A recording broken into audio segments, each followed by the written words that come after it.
যার সাথে কথা বলা হারাম তো হারামই হারাম, কোনোভাবেই কম্পেনসেশন করা যাবে না। এবং এটা একটা দায়, শক্ত মাসালা বলতেছে আপনাদেরকে।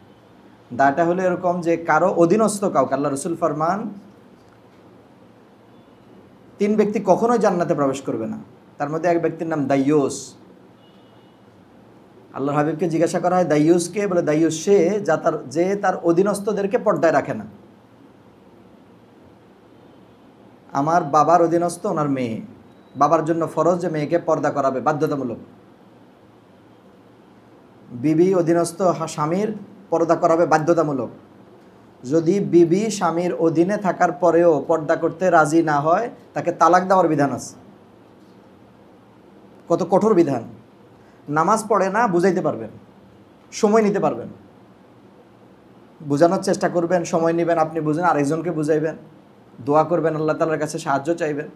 কিন্তু পর্দার বিধান এমন বিধান যে কোনো কারণে সে পর্দা করতে অস্বীকৃতি জানায়, তো শরীয়তের বিধান তাকে তালাক দিয়ে দেয়, তার দ্বারা হবে না। বাবার ব্যাপারে ঠিক একই কথা, মানে ঠিক হুবহু, মানে বিধানগুলো সমান। আমি আপনাদেরকে প্রথম বললাম সবচেয়ে কঠোরতম বিধান হচ্ছে পর্দার বিধান, লঙ্ঘন করা যায় না কোনোভাবেই না। তো বাবার অধীনে সন্তান, সন্তান বাবার জন্য ফরজ, স্বামীর অধীনে বিবি, যদি বাবার ইন্তেকাল হয়ে যায় মা, সন্তানের অধীনে মা, যে যার অধীনে তাকে পর্দা করানো ফরজ। এই জন্য সন্তানকে প্রথম যে বিধানটা শিখাইতে হয়, বোঝার সাথে সাথে যে ও বেগানা, ওর দিকে তাকানো যায় না, একদম বোঝার সাথে সাথে প্রথম বিধান এটা। এবং আমাদের হযরত আরও কঠোর। হযরত বলেন যে যেই সন্তানটা আজকে মাত্র জন্মগ্রহণ করছে, ওই সন্তানটা বড় হইলে যাদেরকে দেখতে পারবে না, যারা ওকে দেখতে পারবে না, এই মাত্র জন্মগ্রহণ করার পর তাদের কোলেও দেওয়া নিষেধ। কারণ ওর উপর একটা বদ তাসির পড়ে, খারাপ প্রভাব পড়ে ওর উপরে। যে মেয়েটা দেখতে খুব সুন্দর হয়েছে, যে তাকে দেখতে পারবে না, তো যিনি দেখলে পরে গুনাহ হবে, উনি যখন তাকে দেখে তো কি বলে, বাবার তাকানো সুন্দর তাকানো আর আরেকজন পরপুরুষের সুন্দর তাকানো একরকম? বলেন। মেয়ে তো তার অঙ্গ প্রত্যঙ্গ নিয়েই দুনিয়া জন্মাইছে, তাকে যখন শুয়ে রাখা হয়, বাবা যখন তাকান তখন তার সৌন্দর্যের কোন দিকে তাকান? পরপুরুষ যখন তাকায়, এই বাচ্চা, আজকে জন্মগ্রহণ করা বাচ্চাটার বেগানাকে জিজ্ঞাসা করেন তো, সে যখন তাকায় তো কোন দিকে তাকায়? হারাম কেন করা হয়েছে? এর দ্বারা একজন বেপরদা নারী 4 জনকে বেজ্জতি করবে, 4 জনকে বেজ্জত করবে। তার অবশ্যই তার স্বামী যদি থাকে, তার স্বামীকে বেজ্জত করবে বন্ধুদের সামনে। একদম আপনি লিখে রাখেন এই কথাগুলো। বেপরদা নারী অবশ্যই তার স্বামীকে বন্ধুদের সামনে বেজ্জত করবে। বেপরদা মেয়ে তার বাবাকে বাবার বন্ধুদের সামনে বেজ্জত করবে। বেপরদা মা তার আপন সন্তানকে বেজ্জত করবে। কঠোর বিধান, কোনো ছাড়া নাই। এজন্য ভাই, এটা যে কঠোর বিধান, এটা মনে করি কমসে কম আমাদের সমাজ যেভাবে বেপরদা চলছে, সবচেয়ে আল্লাহ তাআলার সবচেয়ে বড় বিধানকে সবচেয়ে দুর্বল করা হয়েছে। আল্লাহ তাআলার সবচেয়ে বড় বিধানকে ভুলণ্ডিত করা হয়েছে। শরীয়তে কেউ নামাজ পড়ে না, বেনামাজি হওয়ার কারণে তাকে ঘৃণা করা নিষেধ।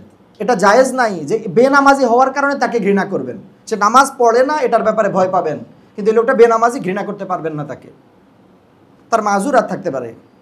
কোনো লোক প্রকাশ্যে রোজা ভাঙতেছে, আপনাকে আপনার ধারণা রাখতে হবে হয়তো লোকটা অসুস্থ, রোজা ভাঙার ব্যাপারে তার শরীয়তে ছাড় দেওয়া আছে। কোনো লোক হজ করে না, এ ব্যাপারে বলতে পারবেন যে হয়তো বা ঋণগ্রস্ত হয়ে গেছে। কিন্তু কোনো লোক বেপরদা করে, বলে যে কোনো মহিলা যদি বেপরদা হয় তো পর্দানশীল কোনো মহিলা তার সাথে কথা বলা নিষেধ। যে মহিলা যেহেতু বেপরদা, আমি যেহেতু পর্দা করি, তার সাথে আমি কথা বলবো না এখন। এটা আমার গায়রত, আত্মমর্যাদা, যে আমি কোনো বেপরদার সাথে কথা বলি না। ও আত্মমর্যাদাহীন। জন্য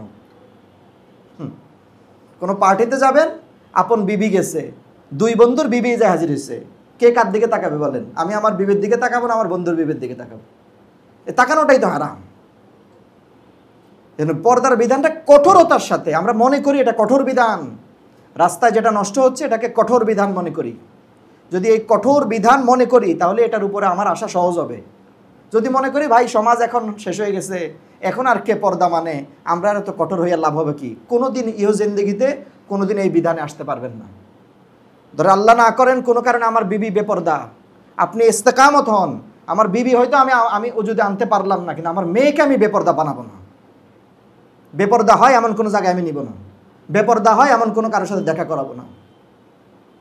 সমাজের সর্বপ্রথম আযাব বেপরদার কারণে আসবে, বেপরদার।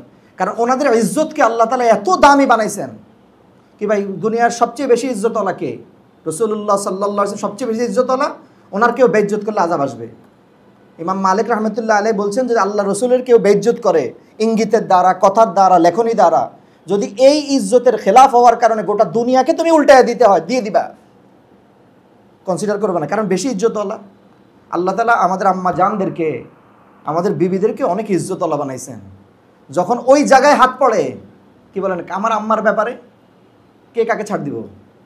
আমার আম্মা জানকে কেউ কিছু বললে আমরা ছাড় দেবো? বলেন, যত আমি বদ সন্তান হইতে পারি, আমি খারাপ হইতে পারি, অনেক খারাপ গুণ আমার আছে, আমার আম্মার ব্যাপারে ছাড় দিব না, কারণ আমার আম্মা একটা স্বতন্ত্র জায়গায়, কোনোভাবে আমার আম্মাকে কিছু বলা যাবে না। ঠিক আম্মার ইজ্জত কেন হয়েছে? আম্মা পর্দাওয়ালা দেখে। হাদিসের মধ্যে আসছে, যদি আব্বা আম্মা দুইজন থাকে তো সবচেয়ে বেশি শ্রদ্ধা আব্বাকে করবে, কিন্তু সবচেয়ে বেশি অধিকার আম্মাকে দিবে, সবচেয়ে বেশি স্পেস আম্মাকে দিয়ে দিবে। আমি চেয়ারে বসা, আমার আব্বা আম্মা দুইজনই আসছে, তো আমি উঠে গিয়ে আমার আব্বাকে বসতে দিব, কারণ আম্মার জন্য তো আমার আব্বাকে শ্রদ্ধা করা ফরজ, এটা এই জন্য আমার আব্বাকে বসতে দিব। কিন্তু যদি খাটে শোয়ার দুইজনের জায়গা থাকে তো আম্মাকে আগে শুইতে দিব,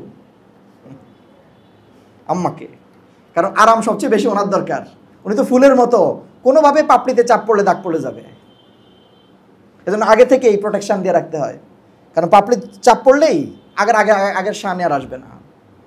আম্মা কোনো এক জায়গায় গেছে তো আম্মা জানকে আগে, আল্লাহর হাবিব জিহাদে গেছেন, জেহাদে কাফেরদের সাথে যুদ্ধ হবে, তা আল্লাহর হাবিব কী করতেন? প্রথম কাজ, যাদের সাথে যাদের বিবিরা গেছে, যাদের সাথে আম্মা জানরা ছিল, মহিলারা যারা ছিল, আগে ওনাদের জন্য নিরাপদ জায়গা, ওখানে আগে সিকিউরিটি, ওখানের সিকিউরিটি পুরা হওয়ার পরে এরপরে বলা হয়তো বাকিরা জেহাদে আসেন, যুদ্ধ তোমরা করো, বাকিরা আগে সিকিউরিটি মেনটেন করো। আমাদের সবচেয়ে বড় অসুবিধা হচ্ছে যে পর্দা যে ফরজ, কঠোরতম বিধান, আমরা এটাকে মনে করছি না। কারণ রাস্তায় বেপরদা দেখি, ঘরে দেখি, দোকানে দেখি, পাটে, সব জায়গায় বেপরদা। এই জন্য খেয়াল রাখা যায় ভাই, বেপরদা একটা বড় গুনার নাম, সবচেয়ে বড় গুনাহ। যে ইজ্জতওয়ালাদেরকে যখন সমাজে বেইজ্জত করা হয় তখন সমাজে আযাব আসে, পরিবারের আযাব আসার কারণ বেপরদা, বরকত নষ্ট হওয়ার কারণ বেপরদা, ইনকামওয়ালাদের ইনকাম না টিকার কারণ বেপরদা, হঠাৎ কোনো কিছু ধ্বংস হয়ে যাওয়ার কারণ বেপরদা। এটা একটা বড় কারণ। ভাই যদি সতর্ক হই, একটু সচেতন হই, খেয়াল করে যে বেপরদা যেন আমার না হয়, কমসে কম আমি অন্তত আমার দায়িত্বটা পুরা করি, অন্তত আমি সেই কঠোরতার জায়গায় পৌঁছাইতে পারলাম না, কিন্তু এটাকে ঘৃণা করি।